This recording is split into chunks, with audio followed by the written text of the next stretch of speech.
Ah, kasi sa historia ng Catholic Church, wala pa yating taga-Asya na naging Santo Papa, di ba? Karamihan mga mistiso. Karamihan mga puti, ang mga nagiging Santo Papa. Ayan. Ganon din sa Oscars, di ba? Nung isang gabi, nanalo Korean film. Nanalong Best Picture sa Oscar. Oscars Award sa US, sa Hollywood. Di ba? Na for the first time, wala pong Asian na nananalo sa Oscar Award. Pati yung Best Director. Baka sakali dito din sa atin, kasi nauuso na yung mga Asyano ngayon, baka pagdating din ng panahon, si Cardinal Tagle, matutuwa ang mga Katoliko, ang mga Pilipino, kapag magkaroon ng first Filipino Pope, first Pope na manggagaling dito sa ating bansa.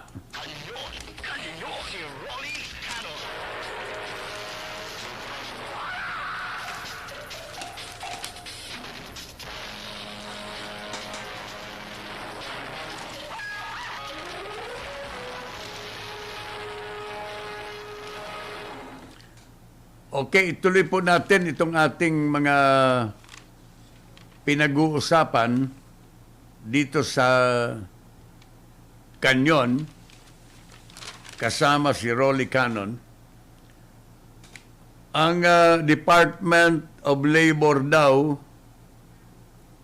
ay nagsimula na magpadala ng kanilang mga personnel in key areas nationwide para magbigay ng pagsaliksik o kaya inspection and verify the legitimacy of employment of foreigners at the Philippine Offshore Gaming Operators or the POGO and other alien employing business establishments in the country.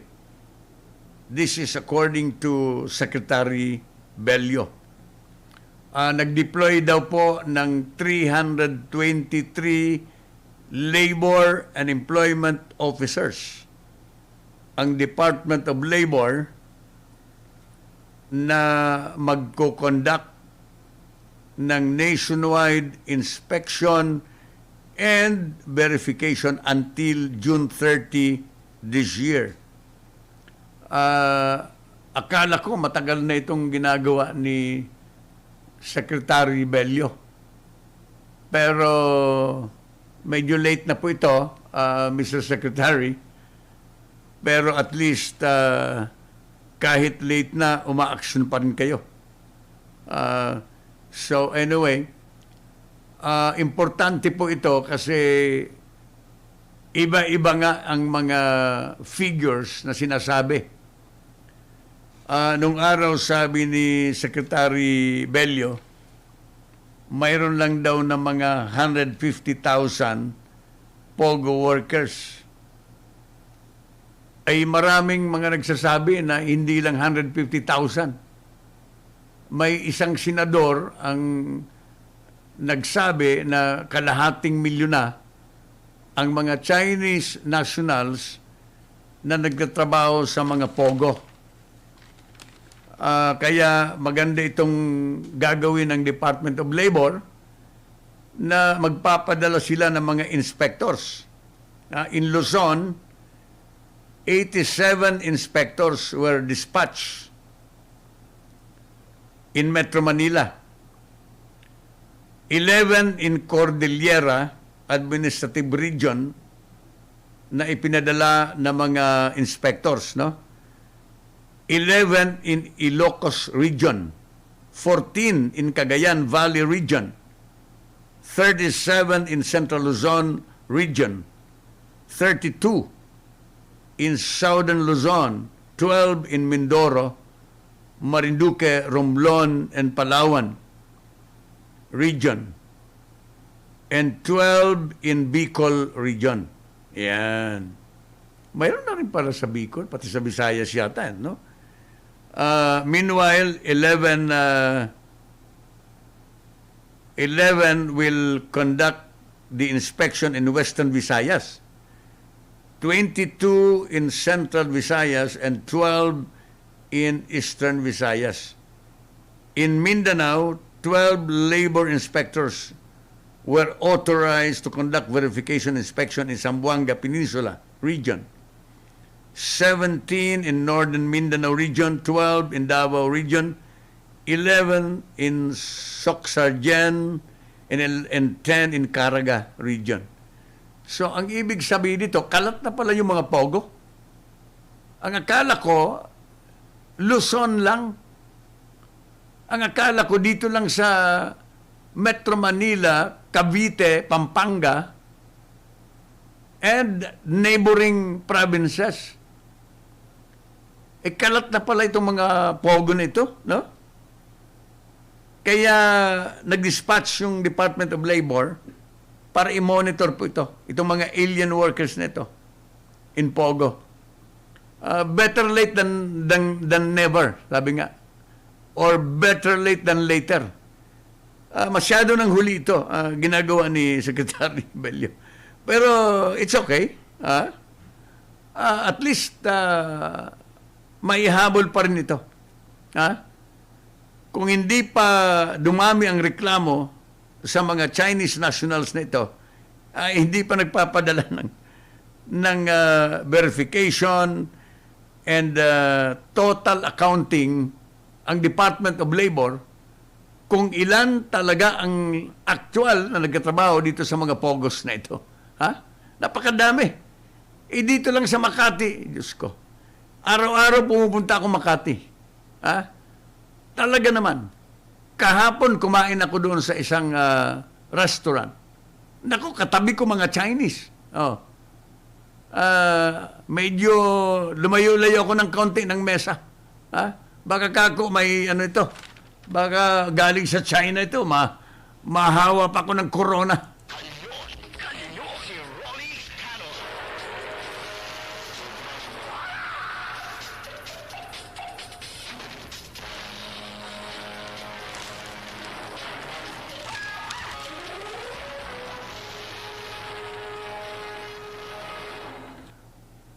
Alas 9:32 na po ng umaga, ang Kanyon ay magpapatuloy po hanggang alas 10 ng umaga. Magpapakilala muna kami ng aming himpilan. Ito ang DWWD 1134 kHz. Balita, impormasyon at musika. AM at FM pinagsama. Ito ang Katropa Radio. Iba tayo. Kayo ay nakatutok sa 1134 kHz. DWDD Katropa Radio. Iba tayo. Kami po ay kasapi ng KBP, kapisanan ng mga broadcaster ng Pilipinas. The principle of service above self is at the heart of the Special Forces. Green Berets silently work behind the scenes both in combat and civil military operations. Role models of courage and determination that inspire a nation. It is disheartening to see the great divisiveness created by those who wish to tear us apart. Where is the dialogue for peace? Each time communist terrorists and religious extremists wage war, not only the soldiers pay the price. Every Filipino pays the price. Millions of taxpayers' hard-earned pesos have paid for these wars, taking away much-needed money from communities that need it most. But we can choose to initiate change. It doesn't matter what our profession is, what culture we were raised in, to which group we belong, or what name we call God. Every one of us has the responsibility to do our part towards attaining long-term peace and development. The Special Forces have been empowering stakeholders to achieve this goal. Together, we can take on obstacles too great to overcome. Bomba po, no, wala kang pinipili. Humihingi po kami ng tulong, kooperasyon. Kasi po para po sa atin lahat ito. Proactively prevent terrorism by training leaders of the future, by enjoining every sector of society to unite and fight injustice. War is not the only path to peace. To subdue the enemy without fighting is the greatest skill mastered by the Special Forces. Mula sa pagpatayo ng school na to, project namin at saka yung SF company, binigyan na lang kami ng barangay hall at saka yung cover court, may tubig na. Yun ang difference talaga yung kapayapaan dito sa Upper Galayan, mula lang sa pagpatayo ng school. Yung gulo ngayon wala na, peaceful na ngayon dito sa amin sa Upper Galayan. Through unconventional warfare, we resolved a 2-decade-long tribal conflict, which allowed the community a chance to develop and thrive in peace.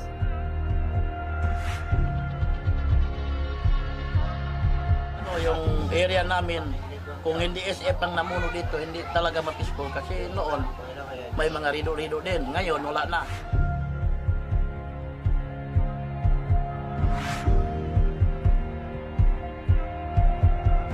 Peace made possible by winning the hearts and minds of even the enemy. Yung mga SF, nagsama kami, naglaban sa Abu Sayyaf. Ayaw namin yung gulo dito sa Basilan. Ang gusto namin peace. Sana makamit natin ang kapayapaan dito sa Mindanao. Magkaisa, Muslim at Christian. Kung ano man yung maiabot namin na tulong sa inyo para sa kapayapaan dito sa Basilan, handa po kami umalalay sa inyo at sumuporta sa inyo. Peace that inspires terrorists to voluntarily surrender. Makuha natin ang kapayapaan pag huminto na lahat ang mga kalokohan dito sa Basilan, lalong-lalo na ang mga Abu Sayyaf na yan. Wala tayong mapapala doon. Kung hindi patay na lang, tulungan natin ang SF. Handa silang tumutulong sa atin, bayan. The Enhanced Comprehensive Local Integration Program reintegrates former communist terrorists back into society. One of many programs that encourage Filipinos on the other side of the law to return without bloodshed. If all means fail to resolve conflict peacefully, paratroopers always have a reserve, a plan B, a course of action to arrange the meeting between evil and their judgment.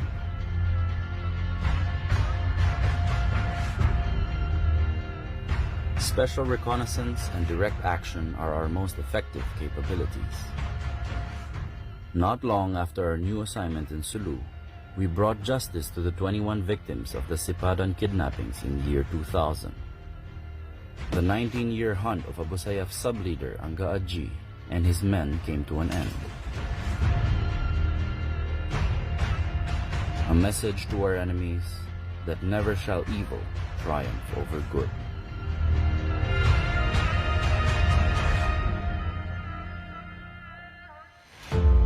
Success is not only measured by body counts or firearms recovered, but by intangible victories, such as smiles from a grateful people, sincere friendship with families, and genuine love from peaceful communities.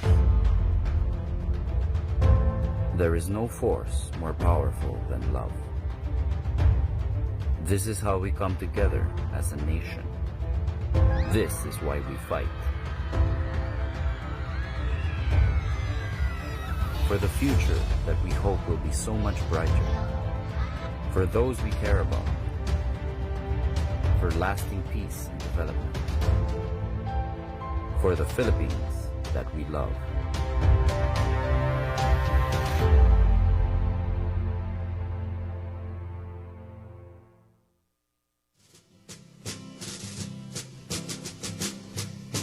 Fighting soldiers from the sky, fearless men who jump and die, men who mean just what they say, the brave men of the Green Beret, men who fight by night and day, courage take from the Green Beret. Ito ang DWDD 1134 kHz Katropa Radio. Iba tayo! Kanyon si Rolly Canon.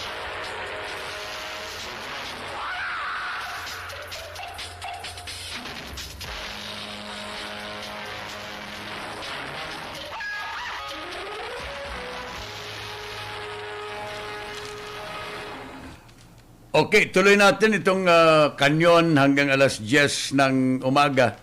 Pahabol ko lang ito. Kanina sabi ko nga, umalis na si Cardinal Tagle papuntang Vatican sa kanyang bagong assignment na itinalaga ng Santo Papa. Ang pumalit pala sa kanya si Manila Auxiliary Bishop Broderick Pabilio, yan. Bilang administrator. Yan. Sabi dito sa balita, Pope Francis has appointed one of the more outspoken prelates in the country, si Manila Auxiliary Bishop Broderick Pabilio, as the administrator of the Archdiocese of Manila, following Luis Antonio Cardinal Tagle's departure for Vatican. Ayan. Pinahabol ko lang po ito, no? So, it's Pabilio. Siya ngayon ang administrator. Ayan. So, appointed by the Pope. So, okay, ituloy natin ang ating pagbibigay ng mga impormasyon.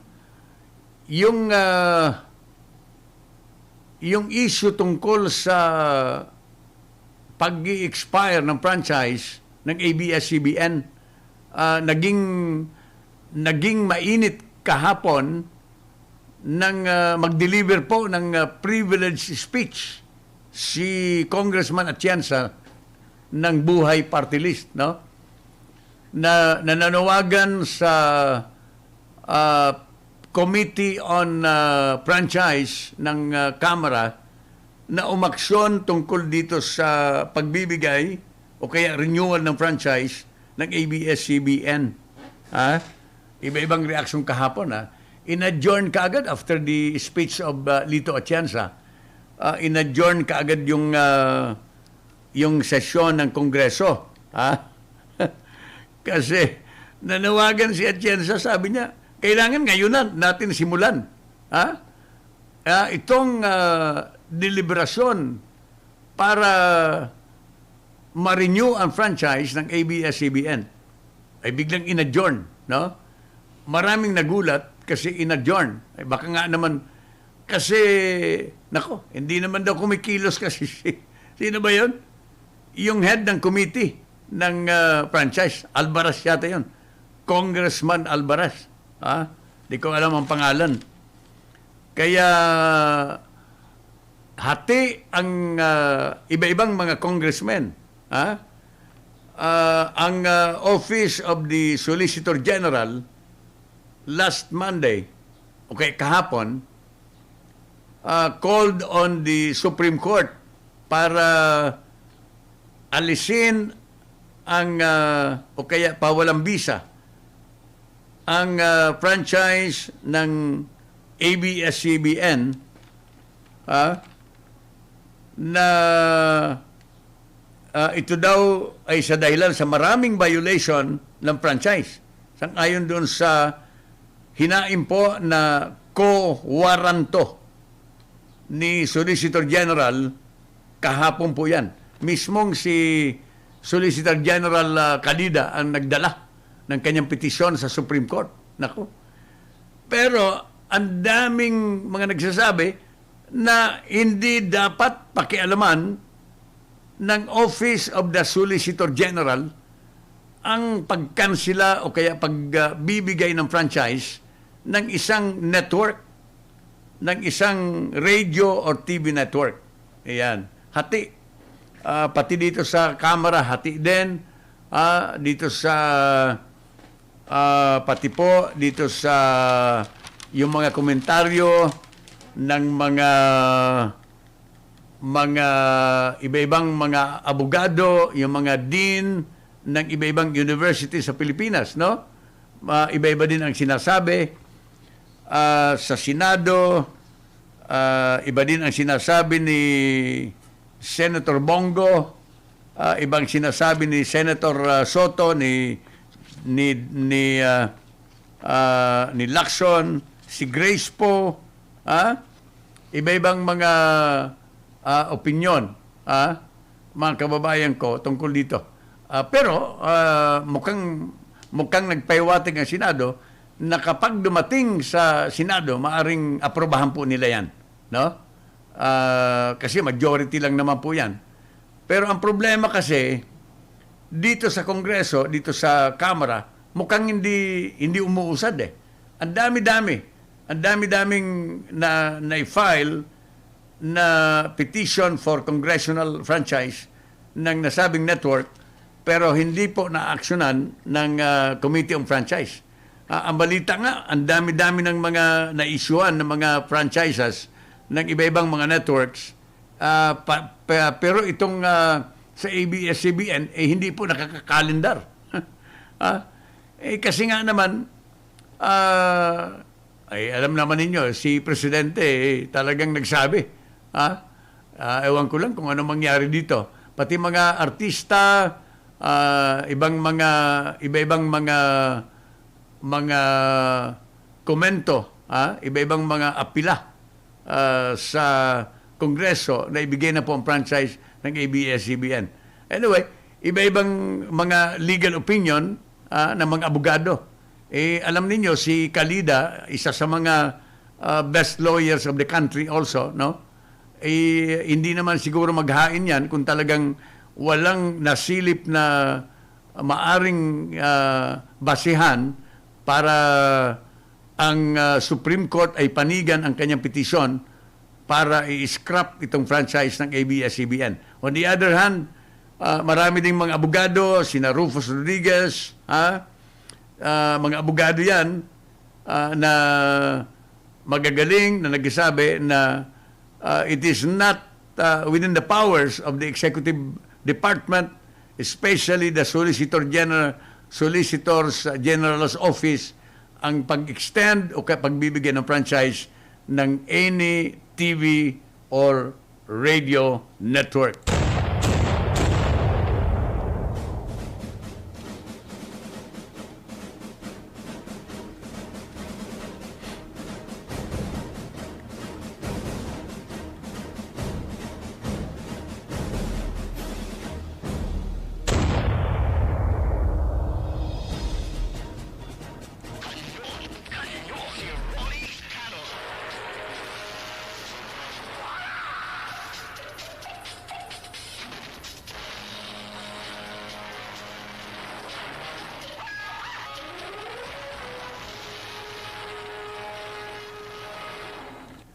Si April May Saragosa nakatutok sa Facebook. Sabi niya, Sir Rolly, more power po. Thank you. Salamat sa iyo. Okay. Ituloy natin ang tagapagsalita po ng Pangulo kahapon, sabi niya baka within the day, yesterday, magpapalabas ng announcement ng Pangulo tungkol sa cancellation or scrapping of the Visiting Forces Agreement between the Philippines and the United States of America. Kasi ang daming mga maraming mga misinterpretation. May mga nagdi-deny na wala namang ganun na na notice, no? Pero dito sa balita, sabi dito, last Friday, presidential spokesman Panelo said President Duterte had already instructed Executive Secretary Salvador Media Aldea to tell Foreign Affairs Secretary Teodoro Locsin Jr. to send to the U.S. a formal notification of BFA termination. The following day, no? After that announcement of Sal Panelo, the next day, si Defense Secretary Delfin Lorenzana said, there is no such order from the President. This is fake news, he said. A direct criticism of the presidential spokesman. Executive Secretary Meldeadea joined Lorenzana's denial, saying, none, nada. Sabi niya, wala. Yan. No one could be more forceful than that. Yan. So, si Secretary Lorenzana at saka Secretary Media Aldea, pareha sila. Wala naman ang niyang directive. Kaya mukhang hindi synchronize yung mga statements ni na Panelo, Lorenzana, at saka itong si Media Aldea. Kaya dapat, dapat siguro magsalita na si Presidente. Dapat sabihin na ni Presidente yun. Talagang, eto na. Magpapalabas na talaga ako ng formal announcement tungkol dito. Kaya kasi ang daming mga uncertainties, no, on the issue of our visiting forces agreement. Dahilan sa maraming mga high officials of the country ay hindi po makapagsabi exactly if we are really terminating it, no? Or we just thinking about it, o kaya sabi ng iba, baka isa lang yan sa mga dating ginagawa ng Pangulo, na mga isa lang sa mga hyperbole na tinatawag, no? Na statement na parang pabiro-biro lang ng ating presidente. Si Senator De La Rosa said she does not care one way or another about the visa. Ayan, yung kanyang visa kasi. Ito yung kanyang, dito nagalit ang Pangulo sa US. Dahil sa cancellation ng visa ni Bato. Okay. So, iba-iba po ang pahayag. Ngayon, sa Senado, si Senator Bongo ay mayroon siyang statement na pwedeng gawin ng Pangulo sa kanyang kapangyarihan, no? Sapagkat sang-ayon kay Senator Bongo, si Presidente has the authority to terminate the VFA. Sapagkat he is the chief architect of the Philippine foreign policy. Referring to the President, no? So, on the other hand, si Senator Gordon naman, iba naman yung kanyang sinasabi, no? Senator Gordon, in a separate interview, expressed apprehension that the Philippine military might be at the disadvantage by losing a lot in terms of military training. The BFA, according to Gordon, is needed to implement the Mutual Defense Treaty and Enhanced Defense Cooperation Agreement or the EDCA. Yung iba naman ng mga opinion, nagsasabi that even without the VFA, yung EDCA at saka yung Mutual Defense Treaty ng dalawang bansa ay tuloy pa rin at hindi maapektuhan. Dito sa sinasabi ni Gordon, the BFA is needed to implement the Mutual Defense Treaty and the Enhanced Defense Cooperation Agreement. Ayan. And to quote again, Senator Gordon, sabi niya, certainly, I am not looking into this in a cash register point of view. Certainly, a lot of training. Our helicopter pilots can already fly at night. Ito daw ang mga natutunan ng mga pilots ng ating bansa that came after the BFA. In other words, sinasabi ni Gordon, marami tayong natututunan sa mga Amerikanong mga sundalo because of the BFA. So, si Gordon, siya po ay hindi sumasang-ayon dito sa termination. Okay. Dito sa isang periodiko, sabi ng presidente kay Trump that BFA will be terminated, period, according to the president. The president was quoted like that, no? So, tingnan natin kung ano ang official announcement dito ng ating Pangulo. Dito naman sa Senado, mayroon silang resolution sa Senado. The Senate adopted a resolution expressing a sense of expressing the sense of the chamber for the president to reconsider his plan to withdraw from the visiting forces agreement. Yan.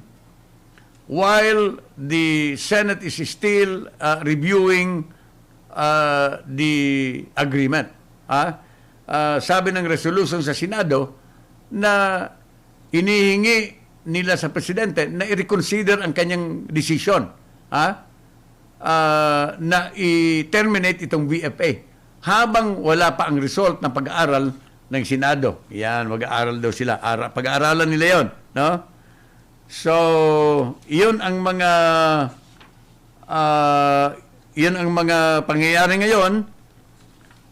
In fact, si Senator Soto ay nagsasabi na itong plano na pag-scrap ng visiting forces agreement between the two countries is untimely. Hindi daw maganda ang timing. This is according to Senator Soto.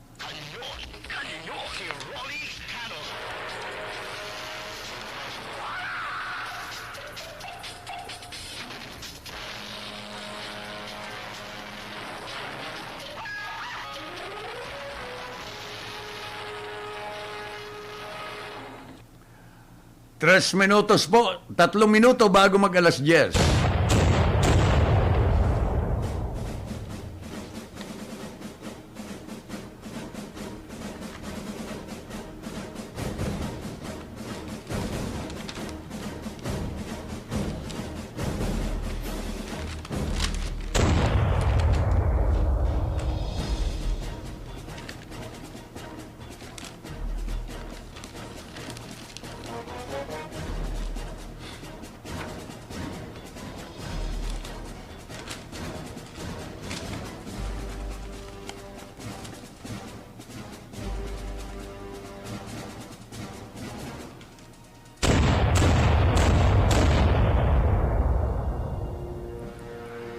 Okay, kanina po narinig po ninyo ang interview dito sa aming himpilan kay Major General Antonio Parlade Jr. Kanya pong in-explain lahat-lahat ang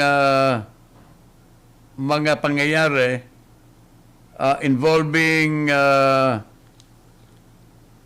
the New People's Army and also in relation dito sa demanda, no? Itong kaso na inihain sa kanila ng Ibon Foundation on Monday. Isa pong administrative complaint before the Office of the Ombudsman. Dahil lang daw sa red tagging of the organization, no? Kasama po ni General Parlade na nagkaroon po ng official complaint sa Office of the Ombudsman, sina Communications Undersecretary Lorraine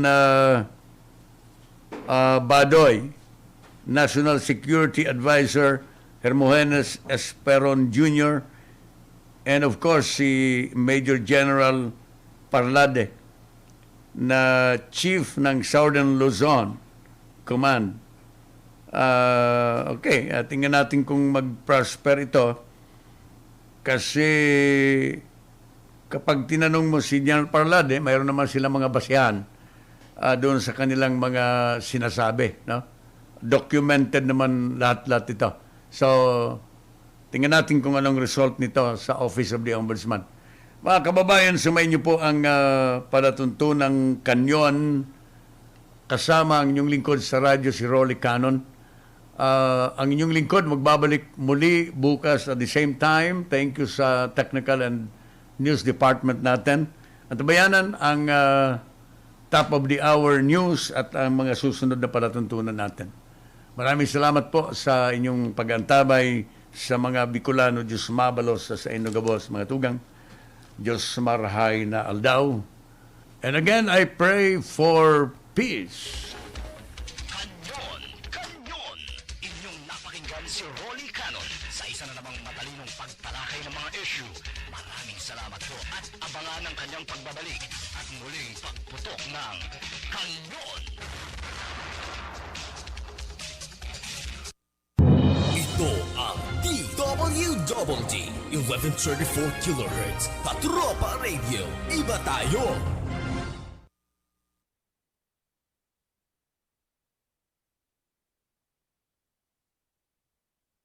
Interpretation. May mga nagdi-deny na wala namang ganun na